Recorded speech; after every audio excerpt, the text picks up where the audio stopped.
what you'd like. And we're finding that out as we go through this Passover story. Because tonight we are not celebrating death. What we are celebrating is life. Right now, what time is it? Well, it's after sundown. It's not Passover. Somebody tell me what this is. Not you. Not you. What is this right now, people? Feast of Unleavened Bread. Passover is over. It was over at sundown. Listen, we're not looking for no death angel. What we are looking for is now that can we become unleavened, like this matzah.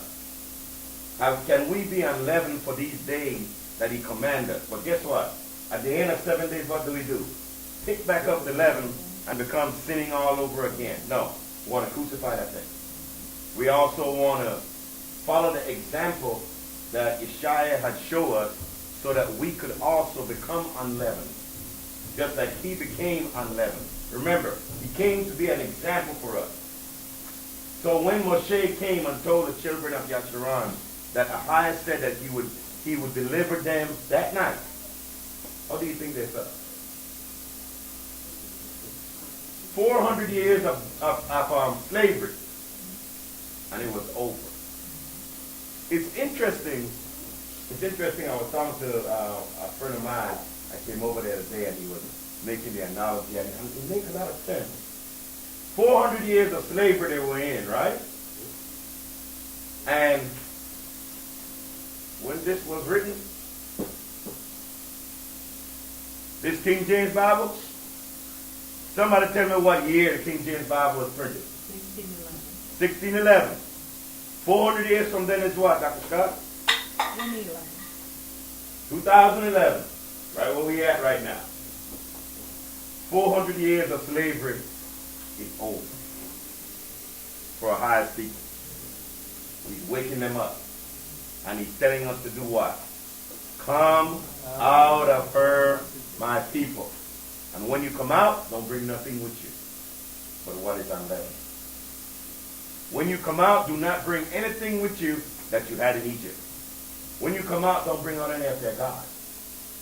Don't even let the name of their mighty one come on your lips. He said, leave the flesh right back there. But listen, how many of us are willing to do that? Because we got the book and we read it. And guess what the book tells us? They came out happy. And it wasn't days later that they said what? Oh, I wish I was back in Egypt. Where we had cucumbers and garlic and onions and sat by the flesh pot. And we could remember the flesh that we want to eat. And it said, and they provoked the highest anger. So what did he tell them that he would do? He would let them walk around the wilderness. And what would he do? Destroy them because of their disobedience. Listen, it was their heart that was not circumcised. Fortunately for us tonight, we don't have to worry about the circumcision of the flesh. You know why? Because we didn't eat no what? Lamb. Do you realize that that's the whole thing about eating the lamb? And it says, and whosoever that is born of the lamb, and whosoever is bought with your money. The teacher brought up this last week in Shabbat.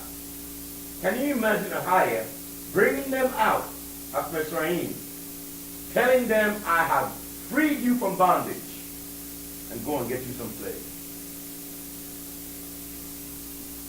Does that make sense? I freed you so you could go and enslave people.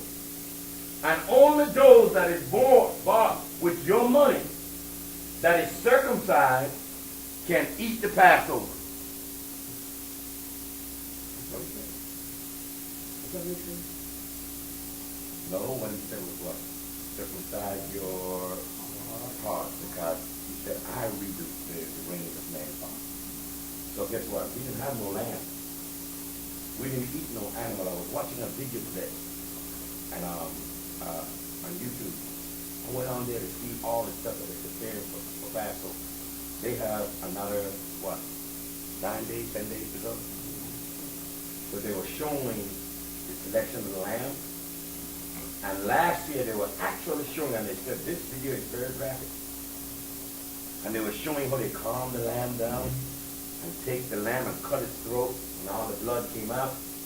And the guy that killed the lamb or the ram was saying, we kill them very humanely. But the lamb is kicking.